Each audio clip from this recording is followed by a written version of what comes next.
This video is brought to you by Grainger Warranty, your #1 online source for factory-backed extended warranties in the country. Hey Tommy, this just in, the brand new Audi Q6 e-tron, and underneath it's a Porsche. That's right, so this is the Audi version of the Macan EV, and in this video we're going to go through this all-new electric car Audi just dropped off here at our offices in Boulder, Colorado, and give you our first real-world impressions. Yeah, so if you want an affordable Porsche or an expensive Audi, we'll let you know the price at the end of this video.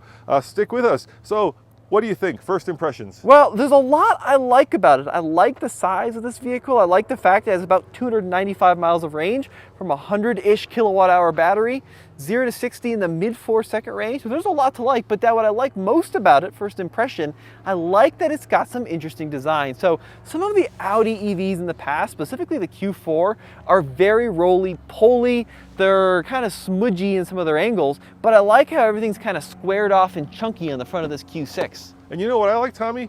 I just reviewed the new Nissan Leaf, and to me, a litmus test of how well an electric vehicle is engineered is, do they include a frunk? And guess what? It has a frunk. Woo! Let's check it out. So we're looking at about 2 cubic feet worth of space in the front end of the Audi. And this is impressive too, because this is still a full-on dual motor all-wheel drive electric car. You can kind of see they've got this weather stripping here, so it's going to be sealed off from the elements. It's not huge, but it's usable for some stinky takeout if you wanted to put it in the front end. Yeah, or maybe some workout clothes. You know, a lot of people say they never use the frunk. I kind of like the frunk. I think it's a handy thing to have. Why not use it if you can? So from the side profile, it's kind of roly-poly, I have to say, from the side. Yeah, there are, I mean, look, it still has to be very aerodynamic to get that range, but there are some interesting little design elements, like this crease here by the rear door that accentuates the hips on the car. I think that's pretty cool. These e-tron wheels are also very neat, and a super large tire on this vehicle. So it's a 285 rear tire, 45 R20. Now you can see by this little display here, this little logo I should say, it is an EV specific tire, but I like that it's got some real sidewall on it, so that should help with the ride quality. And no matter which car or truck you have, if you plan on keeping it for a longer period of time, you should check out GraingerWarranty.com. Use the link in the description below. Grainger Warranty is one of the best sellers of factory-backed extended warranties across the country, and you could save some money while doing it, about $1,000 on average. And you don't have to buy it immediately when you buy a brand new vehicle.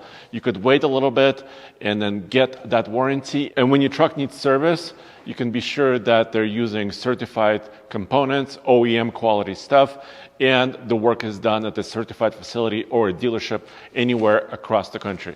Now there's lots of room in the back, and it does have that kind of 40-20-40 split, so if you have skis or if you want to throw your bike in here, it's very much doable. And then underneath here, there's actually more storage, and check this out, you get a charger. So this is the included Audi charger, and another thing that I like that Audi's done here is, let me show you this. Here, I'll do it. You've got the Only camera. in one hand. Yeah, let me unzip it for you. So they give you both level 1 and level 2 adapters. So you got your standard NEMA port for your home, but they also include a bigger one there. I think that was their 1450 plug if you want to charge it off level 2 right out of the box. So I think that's great. So we're looking at 30 cubic feet worth of space with the seats up. Put the seats down, that expands to 40 cubic feet. And then this is the Prestige model. So you're gonna notice here, we also have height adjustable air suspension. So when I push a button, the rear end lowers down a little bit to help getting in and out of it easier. That's pretty cool. You also get some Carolina squat now, look at that.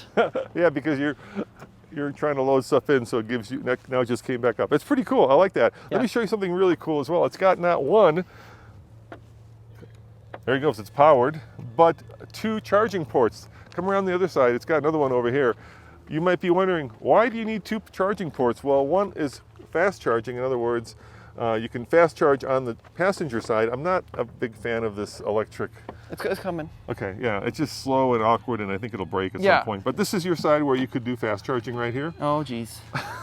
Didn't do anything. No, this is horrible. The powered port is really infuriating. It moves way too slow. It's too sensitive and not sensitive enough. Oh, I hate it. I wish it was manual. So level 3 fast charging over here. Yeah, so you'll notice this car still has the old CCS style charging port, but Audi said that later in the year they're going to give this car NACS. So you'll have J3400. Oh, this is just the worst. Yeah, I know. It's just, I think if there's one theme in this car that stands out to me is there's a lot of complexity that adds not a lot of value in my mind. We'll talk about that when we get on the inside. So you want to drive or you want me to drive? It doesn't matter. Do you want to show the back seat first? Sure, I'll get to the back. Let's see how the room is. Now, this isn't a huge vehicle, right? No. Audi does have much larger SUVs in their portfolio. They also have much smaller. How's your room back there? It's not bad. I've got plenty of headroom. I don't have huge knee room, but this is all the way back, so if you were to scoot this forward, it'd be okay. I love these. These are my favorite. Yeah, this one has a warm weather package, so you've got the manual sunshades back here. You can see full Bang & Olufsen sound system. I really do like this blue on the white interior. I think looks quite nice. And I've got HVAC, well, I've got vents, and I've got heated seats. So, Sweet. The backseat passenger is not sitting in a penalty box. But really where you're going to spend much of your time is up front, so let's jump in the front. Yeah, let's check it out. Now, I think what my dad is going to say, and he's 100% right about this, is Audi has gone way too crazy with the total lack of buttons and controls. So we do have some cool displays. This is like an 11-inch curved display in the dash, which looks visually very cool. And of course, you got the Google operating system for the nav system, which they've done forever, which is looking really good. But so much of this is just a little clunky and difficult to use. And I really would prefer if they had more physical controls, especially for climate, because I just don't love going into the screen to access everything. You've got haptic controls on the steering wheel. That's a big miss, You've too. got haptic controls for your rear view mirrors. And you've got a lot of piano black, all of which I'm not in love with, Tommy. Yeah, this is way too much piano black. I think this is going to age very, very, very poorly.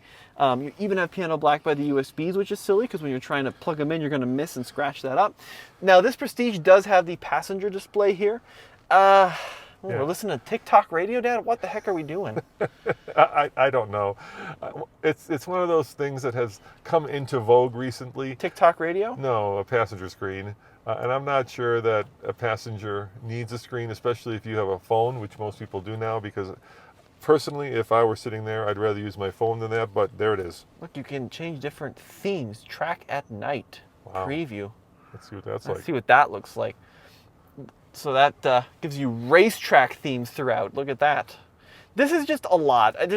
It's a little overwhelming to access some of the settings in this, and I just don't think it adds to the experience. Now we do have different drive modes: individual, dynamic, comfort, efficiency, and off-road, Tommy. Mm-hmm. So shall we go for comfort? Yeah, let's start with the comfort setting. Let's start with that. And then I'm not also in love with this selector. It's a little confusing sometimes. We keep reinventing the gear selector.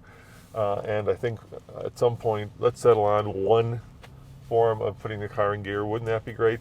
But having said that, one of the things that I love about this car is just a sense of solidity, and it's got a really good ride with this air suspension. Yeah, and I think that the old e-tron and then what became the Q8 e-tron really did a great job of this. Audi and their larger electric SUVs have a beautiful ride. They're really pretty soft is what I would describe them as, but for American roads where you're going straight for a long, long time, you don't really care on a daily basis about handling, they are wonderfully sorted when you get the air suspension. Yeah, really good. I also have a pretty good heads-up display. One of my favorite things about modern heads-up displays is that it tells you what the speed limit is, so you always know what the speed limit is, which is a nice feature if you like driving quickly like I do. Mm-hmm. So I think that's good, but the ride on this thing is stellar. I think this is the thing that really stands out in my mind. It's just a very comfortable car. The seats are very comfortable. The steering wheel is not round. Sorry, I didn't understand you. Cancel. Please repeat. Cancel. Said the wrong word there, Dad. Yeah, I think I said the A word, which I shouldn't have said. Sorry, I still did not understand that. Cancel, please. Cancel, please. Just shut up. There you go. Yeah, this is what I was talking about, where there's just too much technology that overwhelms the driving experience, and it becomes frustrating instead of fun. Yeah, I think you're onto something there. So let's talk about some of the range and charging capability. So I think it's like a 9,400 kilowatt hour battery. 270 kilowatts of charging power, which is a lot. Yeah, I think they say 10 to 80 in 21 minutes. Yep. And then it does something interesting on this is an 800 volt architecture. But when you will be able to charge on a level 3 Tesla station, if I remember right, they split the pack in half, and then they position it so you can charge it up to 135 on a Tesla charger. Kind of like a Hummer EV. Yeah, a little bit, yeah. Yeah, very similar. All right, I will floor it. Okay. I'm going to put my head back because I'm guessing it's going to be quick. You know, it's not like puke-inducing quick, but it is fast. It's so plenty quick, yeah. I'm going to try it. And Don't scare the old lady. I'm not going to scare the old lady. Don't worry. I'm going to try a different. It's quiet. She doesn't even know we're back here. So let me do dynamic and see if it actually makes it quicker. I'm not going to scare her. Yeah, you get a little bit more torque right away. Slow down when I go by her. There you go. Yeah. Almost scared the old lady. Won't be scaring anybody. It's not. I think they've toned down the instant torque a little bit because, well, no, there it is. There you felt it. But when you're doing it from a stop, it is more of a gradual build-up as opposed to that like instant. Yeah, but who neck cares? snapping 400, acceleration. 450 horsepower in a car that's going to be used to haul families. That's an insane amount of power. This would be fine with 250 horsepower. So I think that we've become so power hungry as a society, especially with EVs. Like 450 is plenty for what this thing is going to I be. also think that's kind of our fault, right? Because Well, this is your fault. I've always said 200 horsepower is all anyone needs. You're the one saying it's not fast enough from a stop. No, I mean when you're comparing vehicles and you see one number that's higher than the other, then you go, that's better. It's got a bigger number. Who cares? I Anything care. over 200 is you're never going to use it. This is the man who loves driving Model Ts, though. So Yeah, you but take that with a grain of salt. If a car does 75 miles an hour and gets to 16 under 10 seconds, like on a regular basis, who needs anything more? That's where I'm at with this. Well, it's quick enough. Let's leave it Yeah, at that. it's quick enough. Yeah. So I think there's some things I really like about this car, like the driving experience, the quietness, the refinement's excellent.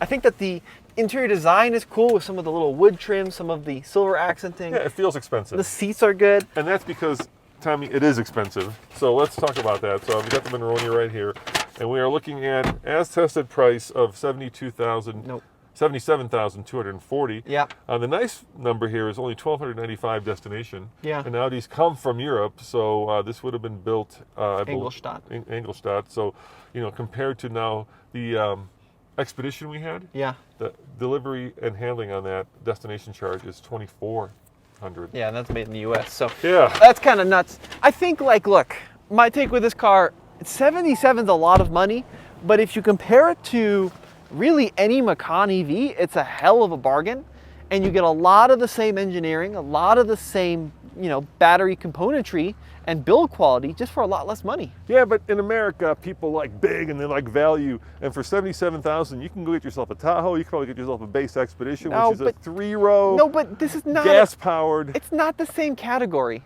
you know. For the price of your Corvette, I could have 45 Cadillac Elantes, but it doesn't mean that that's a valid metric. No, of course, the Cadillac is not being cross-shopped with the Corvette. Well, no especially one's not cross-shopping not this an Italian with a Cadillac. No one's cross-shopping this with a Tahoe. But you could. Yeah, but you could buy 45 Elantes But for the price of this car. I would cross-shop this with a Cadillac Elante. No, I'm kidding.